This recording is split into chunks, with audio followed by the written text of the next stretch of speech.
ರಾಯಚೂರಿನಲ್ಲಿ ಜೆಸಿಬಿ ಘರ್ಷಣೆ ನಡೆಸಿದ್ದು ರಸ್ತೆ ಒತ್ತುವರಿ ಮಾಡಿದ್ದ ಮಳಿಗೆಗಳು ಹಾಗೂ ಕಟ್ಟಡಗಳನ್ನು ತೆರವುಗೊಳಿಸಲಾಗಿದೆ. ರಾಯಚೂರು ಜಿಲ್ಲೆ ಮಸ್ಕಿ ಪಟ್ಟಣದ ಮುದಗಲ್ ರಸ್ತೆಯಲ್ಲಿ ತೆರವು ಕಾರ್ಯಾಚರಣೆ ನಡೆದಿದೆ. ರಸ್ತೆ ವಿಸ್ತರಣೆ ಹಾಗೂ ಸಾರ್ವಜನಿಕ ಸಂಚಾರ ಸುಗಮಗೊಳಿಸುವ ಉದ್ದೇಶದಿಂದ ತೆರವು ಕಾರ್ಯ ಮಾಡಲಾಗಿದೆ. ತಹಶೀಲ್ದಾರ್ ಮಂಜುನಾಥ ಬೋಗಾವತಿ ಹಾಗೂ ಪುರಸಭೆಯ ಮುಖ್ಯಾಧಿಕಾರಿ ನರಸಾರೆಡ್ಡಿ ನೇತೃತ್ವದಲ್ಲಿ ತೆರವು ಕಾರ್ಯಾಚರಣೆ ನಡೆದಿದೆ.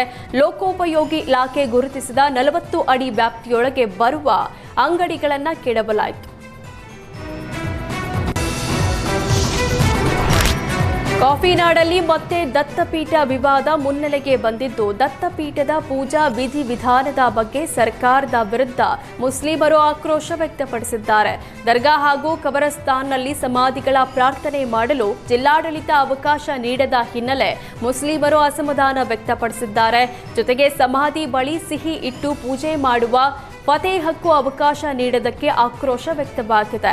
ದತ್ತಪೀಠದಲ್ಲಿ ಜಿಲ್ಲಾಡಳಿತದ ವಿರುದ್ಧ ಮುಸ್ಲಿಮರು ಪ್ರತಿಭಟನೆ ನಡೆಸಿದ್ದು, ಮುಂದಿನ ದಿನಗಳಲ್ಲಿ ಯಾವುದೇ ಅಡಚಣೆ ಇಲ್ಲದೆ ಜಿಯಾರತ್ಗೆ ಅವಕಾಶ ನೀಡಲು ಆಗ್ರಹಿಸಿದ್ದಾರೆ. ಈ ಬಗ್ಗೆ ರಾಮಲಿಂಗಾರೆಡ್ಡಿ, ಸಿಎಂ ಜಮೀರ್ ಅಹಮದ್ ಸೇರಿ ಚಿಕ್ಕಮಗಳೂರು ಎಸ್ಪಿಡಿಸಿಗೆ ದೂರು ನೀಡಿದ್ದಾರೆ.